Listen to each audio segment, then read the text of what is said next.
Hello everyone and welcome back to my channel. Today we're going to do beef enchiladas. So we're going to start out with a pound of beef. We're going to need cheese. You want tortillas, corn. You want some tomato paste, a package of your chili seasoning, and we're going to use an onion and some fresh garlic. So I'm going to start out by cooking my beef. Okay, so to our beef, I added some fresh garlic.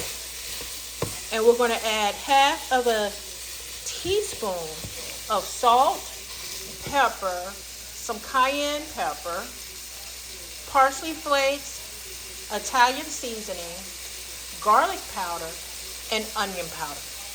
Okay, meanwhile, while our meat is continually cooking, we are going to shred our cheese and cut up onion. We want to dice it up. You can leave the onion off of your enchiladas, but I like onion on my enchiladas. You can also add fresh onion in here, but I do like the raw onion taste. So you can buy your cheese already shredded, but we do want to dice some onions, and then we're going to assemble our enchiladas. Also, you can preheat your oven to 350 degrees. Okay, so once your ground beef is ready, we're going to add the can of the tomato paste there into our mixture. And then we're going to also add our package of chili mix in here. And then we're going to stir in about 2 cups of water. And then we're going to cook it down. I also like to add like a tablespoon of sugar to this mixture to kind of sweeten it up a little bit, cut through that acidity of the tomato paste. But it's up to you if you want to add a little bit more, a little less. You can even add a little cheese in this mixture too, but I like to put a lot of cheese if you're going to see when I start to assemble it. So it's not really necessary, but it does make this mixture really yummy. So I'm going to go ahead and add my ingredients to this, but you don't want to add it until your beef is already cooked. And I am going to drain off the fat off of this too, and then add it back to the pot. Okay, so I got all of everything mixed together into this mixture. I am going to add about 1/4 cup of milk.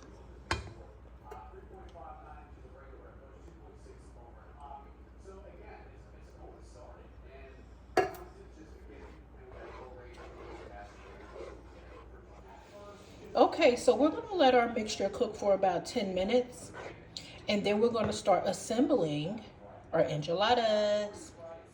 Okay, this looks really yummy. I tasted it. It is the bomb. Now, if you feel like you want to add some more seasoning to this, you want to actually put some cheese in here to melt it, or you feel like it needs a little bit more sugar, or you want to leave the sugar out, you can tweak this to how you like it. But if you want a nice, delicious base and you don't want to put a whole lot of work into it, try this. This is really, really delicious. And it's quick. Okay, so now we are going to start assembling our enchiladas. So I just took some out of the pack here. And I'm going to warm these in the microwave. Took them right out of the refrigerator. I have my onion over here cut. And I have my cheese. Now my cheese is already shredded for me, so I don't have to shred it.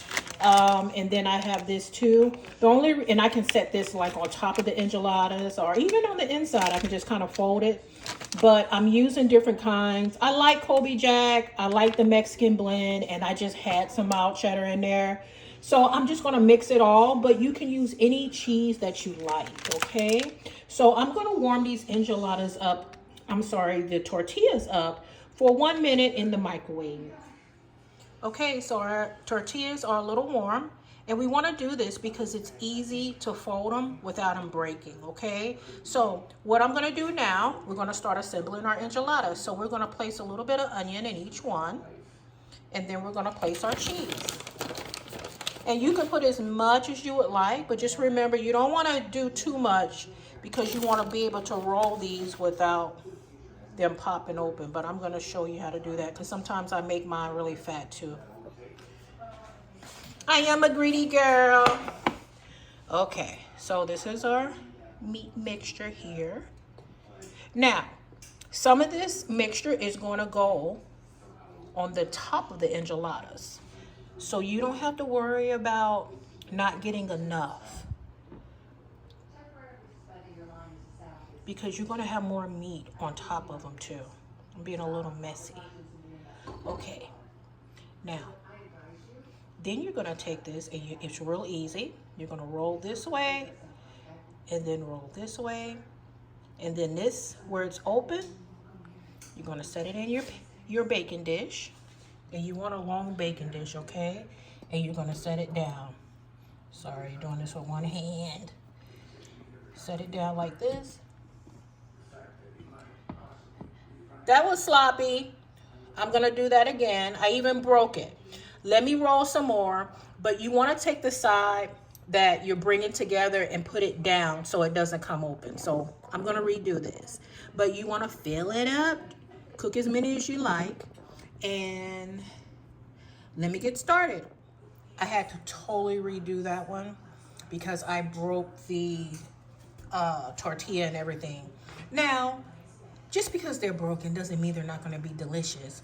You can keep it in there. It doesn't have to be perfect, but I like for them to be cute. So I redid that one. This is how it should look, and we're just gonna place more until we fill it up, okay? So I'm gonna start making some more, and then I will show you the result. Okay. This is how it should look. Okay, I overstuffed it a little bit. I told you I was greedy. But you will probably have some mixture left over. You can make it really saucy. You can add some of the meat mixture after the fact if you want, or you can also freeze it. So I just want to kind of let you know that. But to this, at this where we're at now, we want to add some of our meat mixture on top. Okay, so we're just going to evenly put it on top here and spread it around. And then we're gonna add some more cheese. Okay. Now, you can put it on more neat. Some people don't like to add a whole lot of sauce, and they just kind of put it down the middle of it, leaving out some of the tortilla. I left out a little bit, but if you want to totally cover it, that's totally fine. And when it starts to cook, it's gonna kind of bubble up a little bit anyway. So I'm gonna cover this with cheese, and I'm just gonna use the cheese that I have and evenly put it on the top. What can you say? I like it cheesy.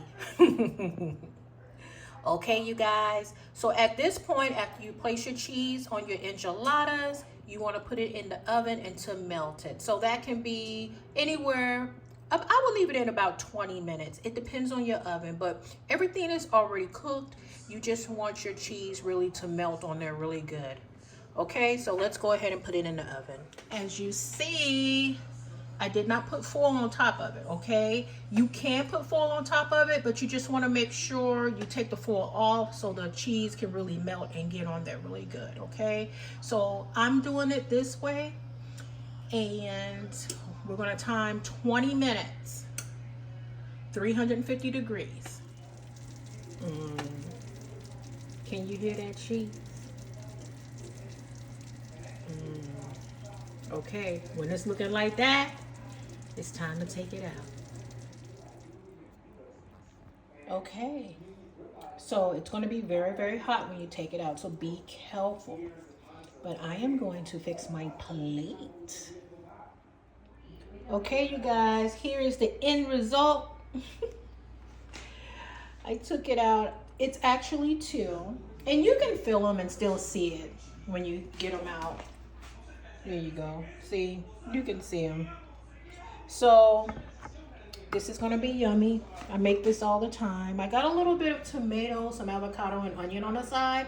I like to kind of eat that with it. I made some Mexican rice, and I also made some pinto beans. So this is going to be delicioso. Thank you so much, you guys. I love you. Don't forget, subscribe to my channel and give it a like. Have a blessed and peaceful day. Bye, y'all.